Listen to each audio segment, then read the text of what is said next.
और इसी के साथ अब बढ़ेंगे आगे। बड़ी खबर जोधपुर से सामने आ रही है, जिसमें साध्वी प्रेम बाइसा की संदिग्ध मौत मामले में लगातार हर दिन नई जानकारी सामने आ रही है। इसमें बहुत सारी ऐसी चीजें जिसको लेकर चर्चा हो रही थी और जो तमाम जानकारी सामने आई उसमें लगातार अंतर देखा गया। अब विस्तार से आपको बताते हैं कि क्या एक के बाद एक तमाम नई जानकारी इसमें जुड़ती नजर आ रही है। आपको बता दें, मामले में जो हर दिन नई जानकारी मिली उसमें ये कि कंपाउंडर पिता और एफआईआर में जो एफआईआर दर्ज हुई उसमें तथ्यों में अंतर पाए गए हैं। बयानों में खुलकर सामने आया है विरोधाभास। उसके अलावा पूरे घटनाक्रम पर भी अब सवाल उठ रहे हैं। क्या है कि वो 1 साल से उनका वहाँ पे आश्रम बना हुआ है, तो मैं पूर्व में भी वहाँ कॉल आती थी सेवा के भाव से। वहाँ कॉलोनी में कोई भी बुलाता था मेरे को सेवा भाव से, तो मैं वहाँ चला जाता था हर किसी की मदद करने के लिए। नर्सिंग का पैसा है, सेवा का पैसा है। तो पहले भी मैं पूर्व में भी उनके वहाँ 1-2 बार गया हूँ। डॉक्टर के सलाह अनुसार उनको दवाई गोली इंजेक्शन जो है वो दिया था। उसी दिन भी मेरे पास कॉल आया था। पहले 12 बजे कॉल आया था, फिर 5 बजे करीब कॉल आया था। तो गया मैं उनके पूर्व में जो इंजेक्शन डॉक्टर किसी सलाह अनुसार दिया वो इंजेक्शन लगाया और इंजेक्शन लगा के तो वापस आ गया था। इंजेक्शन जो उनके डॉक्टर के प्रिस्क्रिप्शन पहले जो लिखे हुए थे और पहले भी मैंने लगाए थे वो इंजेक्शन। कौन से इंजेक्शन वो प्रिस्क्रिप्शन लिखा हुआ था वही लगा। नहीं, वो उनके प्रिस्क्रिप्शन में जो इंजेक्शन थे वो मैंने लगा दिए थे। वो एक मतलब दोनों मिक्स करके लगता है, एक इंजेक्शन लगा हुआ था। किसी इंजेक्शन से क्या इस पर मौत हो सकती नहीं सर, मेरे हिसाब से और उनके हिसाब से डेथ नहीं होनी चाहिए। अलग अलग तरीके के बयान देना, घर से सीसीटीवी का गायब होना, पिछले कुछ महीनों पहले वीडियो वायरल होना और अलग अलग जो ये तथ्य सामने आ रहे हैं। साध्वी जी का एकदम स्वस्थ होना, 2 दिन पहले अजमेर से अपनी जो कथा का प्रोग्राम था वो समापन करके राजी खुशी घर आना। उनको ऐसी कोई बड़ी बीमारी भी नहीं थी, एकदम उनके स्वस्थ चलते हुए इस तरीके से डेथ होना। और साध्वी जी के माता जी की भी थोड़े समय पहले उनकी भी एकदम अचानक से सडनली डेथ होना। वीडियो वायरल होने के बाद जिस मकान में ये किराए पे रहते थे, जिस मकान का वीडियो था, उस मकान मालिक का अचानक से दुनिया छोड़ के जाना। तो बाप जी का उधर पुलिस प्रशासन को रोकना। और अब इसी खबर पर ज्यादा जानकारी के साथ हमारे संवाददाता अरुण हर्ष हमारे साथ जुड़ गए हैं। सीधा उनका रुख करेंगे। अरुण, इसमें एक के बाद एक पहले बहुत सारी स्टेटमेंट्स आई, अब उन्हीं स्टेटमेंट्स में अगर देखा जाए तो कुछ ना कुछ विरोधाभास नजर आ रहा है। स्टेटमेंट आपस में मेल खाते नजर नहीं आ रहे। जिस बात पर पहले हामी भरी जा रही थी अब उसी को लेकर इनकार किया जा रहा है। आखिर ये मिस्ट्री कब सुलझेगी, क्योंकि लगातार हर स्टेटमेंट के बाद ये मामला और पेचीदा हो रहा है। जरा खुलकर इस पर जानकारी दीजिए, क्या क्या तमाम चीजें अभी सामने आई हैं। देखिए अर्चना, अगर बात की जाए तो इस मामले का पूरा खुलासा तो पोस्टमार्टम यानी विसरा रिपोर्ट और एसएसएल रिपोर्ट आने के बाद होगी। जिस तरह से जो मर्ग दर्ज की जो रिपोर्ट दर्ज करी थी उसमें जो जो बिंदु लिखे गए थे साध्वी के पिता द्वारा उस पर जांच की जा रही है।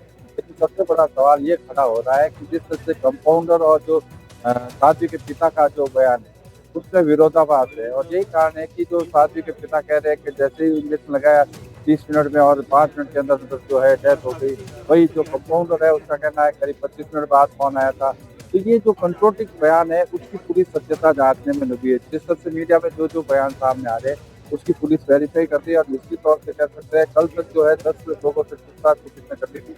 आज भी कुछ लोगों से पुलिस ने पूछताछ की है और वो जो कंपाउंडर है देवी सिंह राजपूत का जो है वीडियो रिकॉर्ड के साथ यानी कि उसका बयान दर्ज कर लिया गया है और अन्य जो लोग हैं उनसे भी जो है पूछताछ कर रहे हैं। निश्चित रूप से कह सकते हैं बहुत ही बड़ी मर्डर बन चुकी है साध्वी की मौत का मामला। अब पुलिस फूक कर कदम रखती है और पुलिस की तरफ से एक ही बात कही जा रही है कि जब विसरा रिपोर्ट और एसएसएल रिपोर्ट आई उसके बाद लाइन ऑफ एक्शन तय होगा। लेकिन उसके अलावा भी पुलिस हर एंगल से जो है जो भी एंगल उनके सामने आ रहे हैं उसकी वो जांच करे। देखना है इन पूर्व जांच में क्या उनको हाथ सकता है और एसएसएल रिपोर्ट में किस तरह की रिपोर्ट आती है उसके बाद इस पूरे प्रकरण का जो है खुलासा होगा। लेकिन बयान जो मीडिया में दिए गए थे, चाहे कंपाउंडर के हो, चाहे उसके पिता विरमनाथ के हो और चाहे क्षेत्र के लोगों के हो, उन सब बयानों को लेकर भी पुलिस जांच कर रही है। ठीक है अरुण, इस पर नजर बनाए रखिएगा, लगातार अपडेट भी आपसे लेंगे। शुक्रिया तमाम जानकारी के लिए। और इसी के साथ अब बढ़ेंगे आगे। खबर अलवर से है, जहां पर एक केमिकल कुंड में मजदूर के गिरने का मामला सामने आया है और इस मामले ने सबको चौंका दिया। वहां पर काम करने वाला एक मजदूर केमिकल से भरे हुए कुंड में गिर गया, जिसकी वजह से उसकी दोनों आंखें झुलस गई।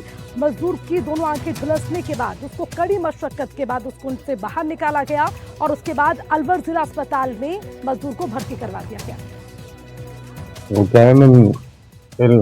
केमिकल में मिट्टी डाल रहा था, पैर फिसल गया। तब उसमें गिर गया। मैंने तुरंत ही निकल गया, उसे निकलना उसके बाद कौन लेके आया हॉस्पिटल? वही लाया हमारा मुझे। दोनों आँख पे चोट आई है। चोट हुए हैं, ये तो गैस लगे नहीं, गैस है चोट झुलस गए दोनों आँखें। नहीं सही आ गई। क्या काम करते हो आप वहाँ पे? केमिकल का ही काम। केमिकल काम करते। और अब इसी खबर पर ज्यादा जानकारी के साथ हमारे संवाददाता मुदित हमारे साथ जुड़ गए हैं, उनसे ज्यादा अपडेट लेंगे। मुदित, सबसे पहले ये घटनाक्रम कैसे हुआ? क्या कोई बड़ी लापरवाही या फिर वहां पर ध्यान नहीं दिया गया, उसको लेकर जानकारी। उसके अलावा मजदूर की हालत अभी कैसी है, उसको लेकर भी अपडेट दीजिए। जी बिल्कुल, ये पूरा जो मामला है मत्स्य औद्योगिक क्षेत्र का मामला है, जहाँ पर एक केमिकल फैक्ट्री थी जिसमें केमिकल्स का जो वेस्ट था उसको एक कुंड में डाला जा रहा था। और ये जो मजदूर वहाँ पर काम करता था, ये व्यक्ति केरवा जाट का रहने वाला है, महेंद्र जाटव, ये पड़ोस का ही रहने वाला है। और ये वहाँ पर उस केमिकल को उस कुंड में डालने का काम कर रहा था। इसी बीच उसका पैर फिसला और वो 5 फीट गहरा जो केमिकल का कुंड था उसमें जा गिरा। लेकिन आसपास कोई भी और साथी नहीं होने के चलते इसको काफी देर तक वो मशक्कत करनी पड़ी। उसी बीच केमिकल का असर इसकी आंखों पर भी देखने को मिला और अभी जैसे तैसे करके इसने वहां से किसी तरह अपने आप को बाहर निकाला। और उसके बाद जब और बाकी मजदूरों को पता चला, जो वर्कर्स थे, उन्होंने इसको फिर वहां से तत्काल चिकित्सालय में लेकर आए हैं, जहां पर अभी बताया जा रहा है कि इसकी दोनों आंखें जो है पूरी तरह से डैमेज हो चुकी हैं और उसमें केमिकल का असर पूरा देखा जा रहा है। तो अभी फिलहाल डॉक्टरों ने इसको भर्ती कर लिया है और उसके बाद अभी दोनों आंखों पर पट्टियां बंधी हुई है। केमिकल का असर जो है वो लगातार आंखों पर पड़ा है और दोनों ही आंखें जो है पूरी तरह से अभी इसकी जो प्रॉब्लम में है वो आंखों में असर देखने को मिल रहा है। उसके बाद अभी जो आंखों के चिकित्सक है वो इसका आगे इलाज करेंगे। लेकिन अभी फिलहाल अभी दोनों आंखें जो है उनसे ये फिलहाल उन पर पट्टियां कर दी गई है। केमिकल का जो असर है उसको धीरे धीरे खत्म करने के प्रयास डॉक्टर दबाव के माध्यम से कर रहे हैं। ठीक है, आपस पर नजर बनाए रखिएगा और लगातार किस तरह से जो इलाज है और उसके बाद मजदूर की क्या स्थिति रहेगी उस पर भी अपडेट आपसे लेंगे। शुक्रिया तमाम जानकारी के लिए। और इसी के साथ अब बढ़ेंगे आगे। खबर हनुमानगढ़ से है। हनुमानगढ़ में किसानों का आंदोलन एक अलग ही रूप लेता नजर आ रहा है। एक अलग तस्वीर यहाँ पर नजर आई, जिस तरह से जो किसान है वो अपने आंदोलन को आगे बढ़ा रहे हैं। अब आपको बताते हैं कि आखिर इस आंदोलन के दरमियान हुआ क्या। लोगों ने पुलिस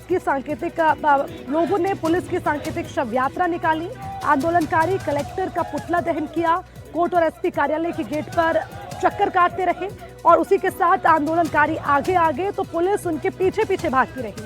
आपको बता दें कि घग्गर नदी से पानी की पाइपलाइन जोड़ने की मांग की जा रही है और उसी को लेकर आंदोलन भी किया जा रहा है। किसानों के अनुसार कुछ लोगों ने यहां पर पाइपलाइन तोड़ दी थी।